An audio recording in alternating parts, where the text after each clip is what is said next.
November 28th, 1773. The Dartmouth arrives in Boston Harbor, a harbinger of crisis and tension. The Dartmouth, an East India merchant vessel carrying 114 chests of tea, has anchored off Castle William.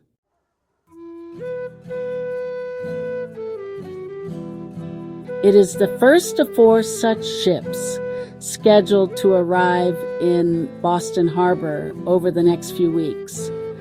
The ship's arrival is a result of the Tea Act passed by Parliament in May 1773, allowing the United East India Company to import and sell tea to the North American colonies duty-free, thereby undercutting prices and creating a monopoly on the trade.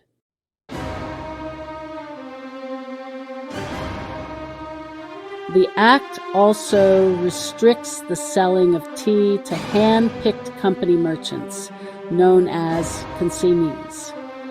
The idea of a failing corporation receiving a bailout from a government that does not grant colonists any say in the matter does not sit well with many Bostonians. The law requires the tea to be unloaded within 20 days of its arrival, but resistance is quickly growing.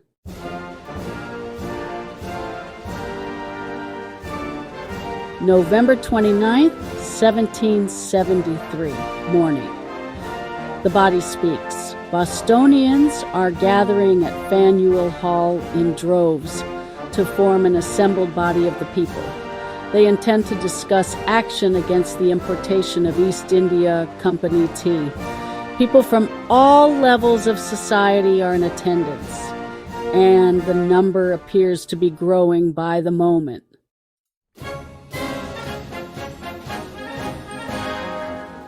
This meeting, organized by the Boston Committee of Correspondence and the Sons of Liberty, is very different from a regular town meeting.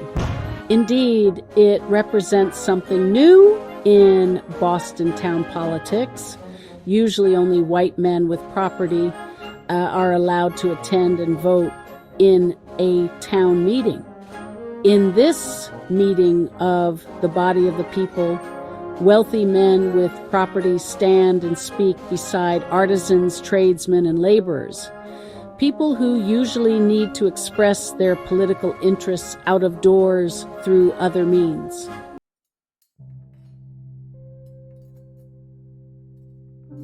Questions about who deserves a representative voice in government underlays the crisis from all perspectives.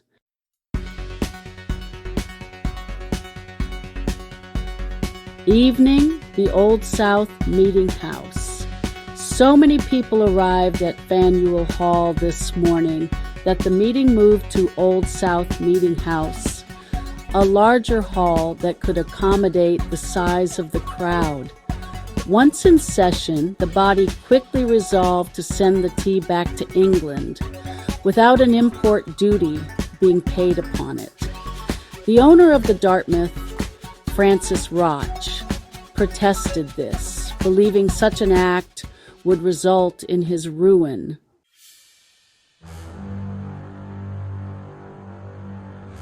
The body suspects that the consignees may attempt to unload the tea from the Dartmouth secretly.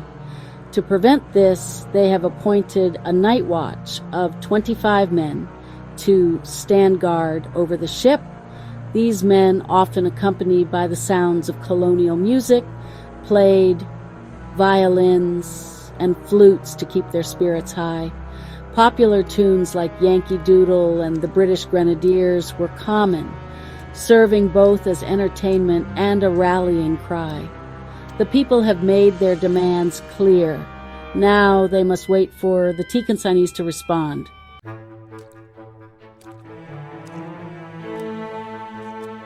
November 30th, 1773, the second meeting.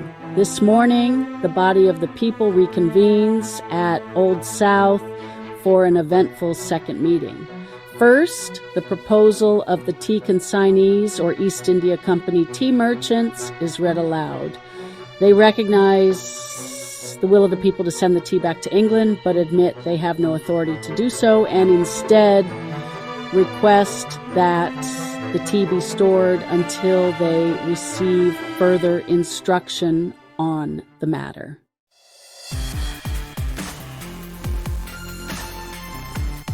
A public declaration from Governor Thomas Hutchinson has also arrived and is read to the body, ordering them to disperse and cease all further unlawful proceedings at your utmost peril. The statement is met with a loud and very general hiss.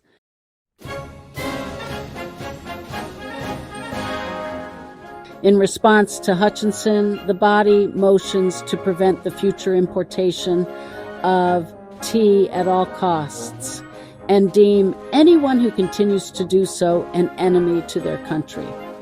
Additionally, the Boston Committee of Correspondence is put on high alert, ready to spread the news of further developments at the shortest notice.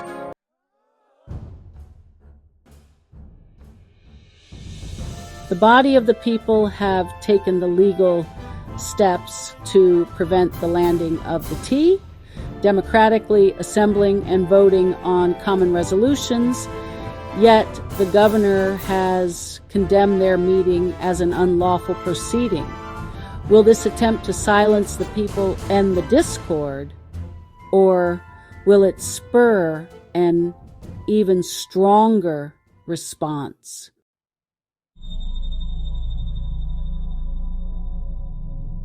December 8th, 1773, Governor Hutchinson responds. In the past week, 2 additional ships, the Eleanor and the Beaver, have arrived carrying tea. While the Eleanor immediately docked at Griffin's Wharf alongside the Dartmouth, the Beaver is quarantined offshore for a week due to a smallpox outbreak. As the crisis grows, Governor Hutchinson hopes to restore order. His first response to the body of the people's proceedings had been to invoke his civil authority and order them to disperse. However, he now elects to invoke his military authority and orders the Royal Navy to fire upon the Dartmouth if it attempts to leave Boston Harbor without a clearance.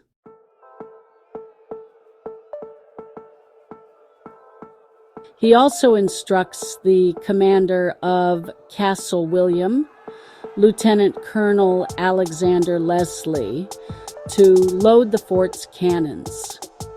With the threat of violence now in play, will people cease their efforts once and for all, or will it only embolden them?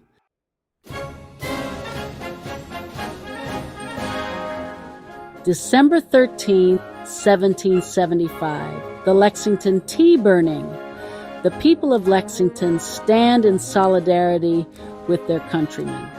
Following a fiery declaration of support from Minister Jonas Clark, citizens of Lexington are burning the town's entire supply of tea in a bonfire on the town common.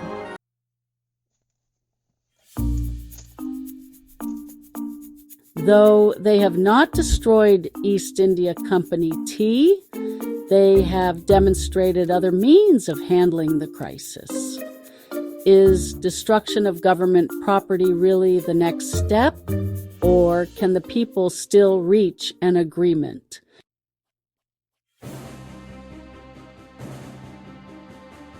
December 14th, 1773. The deadline approaches. As the 20-day window to unload the tea begins to close, tensions continue to grow. If the cargo of tea is not unloaded, it will be seized by royal authorities, and the people of Boston will be forced to pay the duty on it.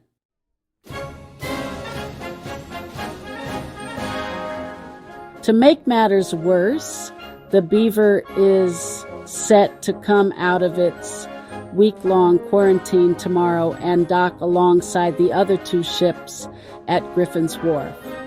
Once again, the body of the people is called upon to gather in Old South Meeting House. Though the Sons of Liberty had been holding small, secretive meetings over the past 2 weeks, this is the first time since November 30th that the entire body has met.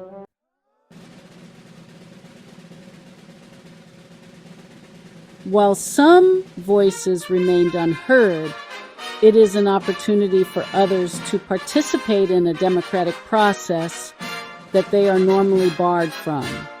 The people are voting to have Francis Roch apply for a clearance from the customs office to allow his ship to return to England with the tea on board.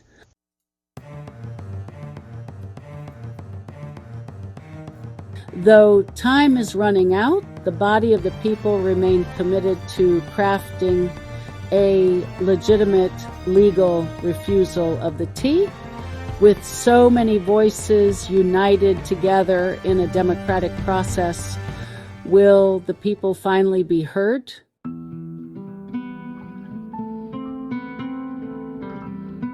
December 16th, 1773, the decisive day, 10 a.m. Nearly 5,000 people, a third of Boston's entire population, crowd into Old South this morning. It is the final day before the deadline to unload the tea from the Dartmouth, and tensions have reached a breaking point. Dartmouth owner Francis Roch has been denied a clearance from the customs office to send the tea back to England and has now been instructed to request permission directly from Governor Hutchinson.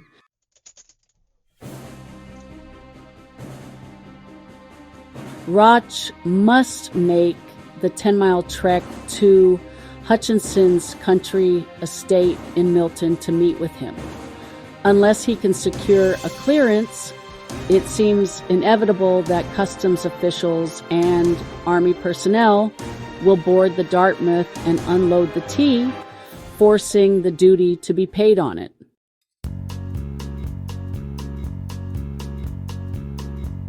While Roch makes his way to Milton, the people discuss measures taken by surrounding towns to prevent the consumption of tea. Lexington's destruction of tea 3 days earlier had set a precedent for a more direct form of protest.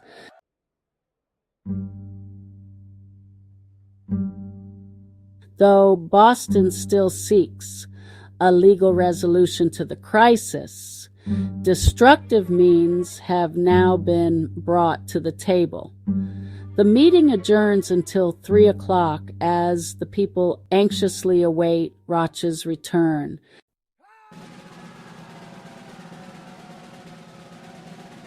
(3:00 p.m. as the body reconvenes, people from towns surrounding Boston weigh in and resolve to form committees of inspection to prevent the importation of the detested tea in any town within the province.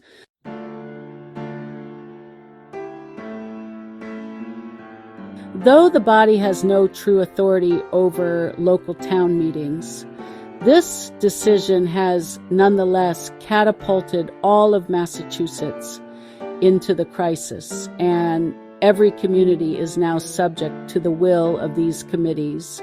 With this in mind, the people truly hope that their own democratic processes will prevail over what they believe to be unjust.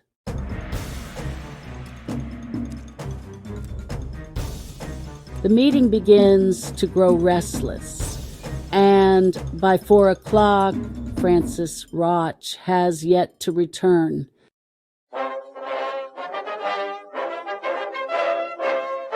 After his 20-mile round trip through the freezing December rain, Francis Roch finally returns with unfortunate news from Governor Hutchinson. Roch conveys that Hutchinson was willing to grant anything consistent with the laws and his duty to the king, but that he could not give a pass unless the vessel was promptly qualified from the customs house.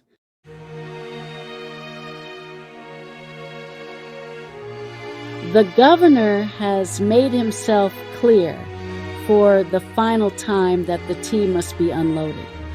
Recognizing that Francis Roch can do little more and that the matter is out of his hands, he is excused.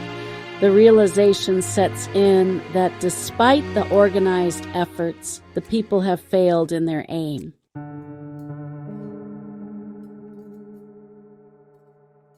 Order begins to break down as some people make their way to the exits, while body leadership attempts to restore order. The mob outside of Old South has other plans.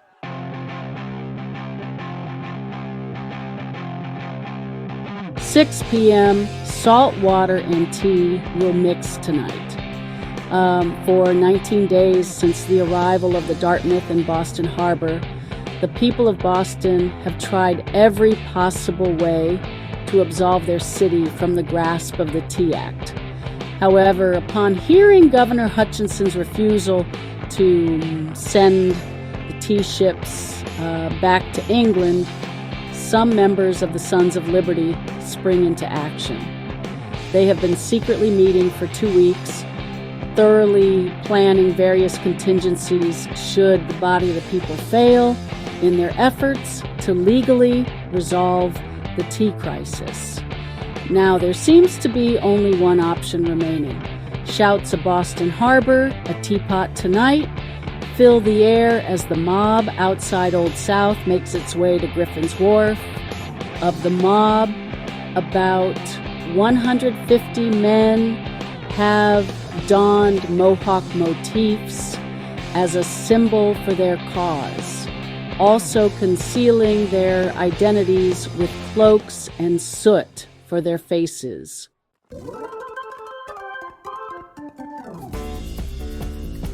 Once they reach their destination at the end of Pearl Street, there can be no turning back.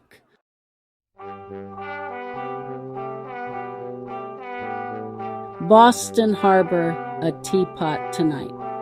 After the 10-minute walk, the 150 men split into 3 groups and board each of the tea ships docked at Griffin's Wharf, meeting no resistance from the ship's crews. Thousands have gathered to watch the spectacle unfold.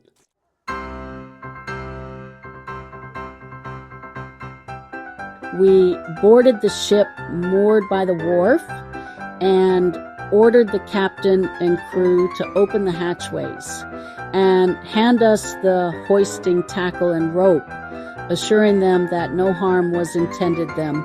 Some of our numbers then jumped into the hold and passed the chest to the tackle.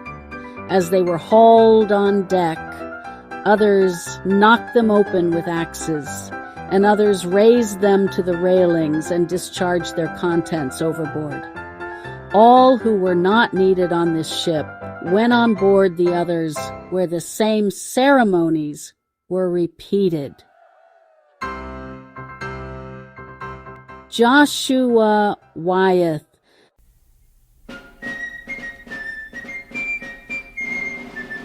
The affair is meticulously planned and executed, as the boarding parties ensure that only tea is targeted. To emphasize the point of protest, great care is being taken to avoid unnecessary vandalism. A single lock has been accidentally broken during the action and will be replaced within a few days by the Sons of Liberty.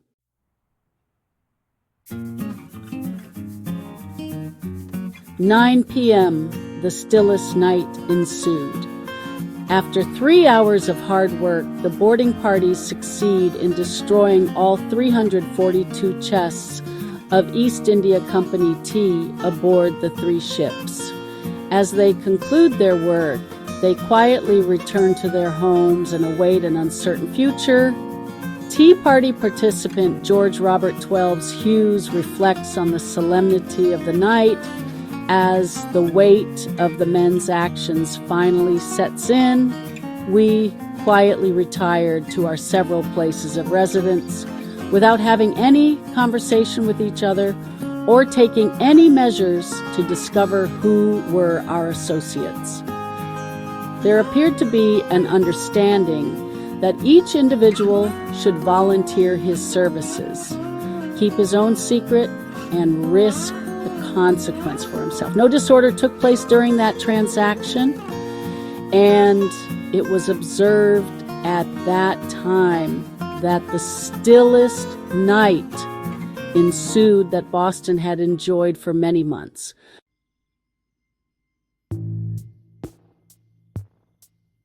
Surely there will be consequences, but what will they entail?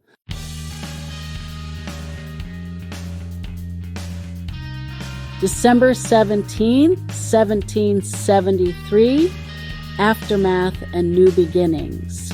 Following the destruction of the tea, the Boston Committee of Correspondence reached out to towns in the Massachusetts countryside, asking for their opinions of the Tea Act and whether they supported Boston's efforts to resist.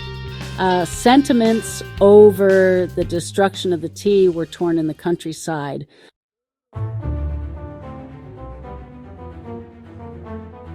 For some, the destruction of the tea represented a necessary measure to protest the injustices levied by Parliament. To others, the destruction of the tea represented an illegal proceeding that threatened to affect the liberties of law-abiding subjects across New England.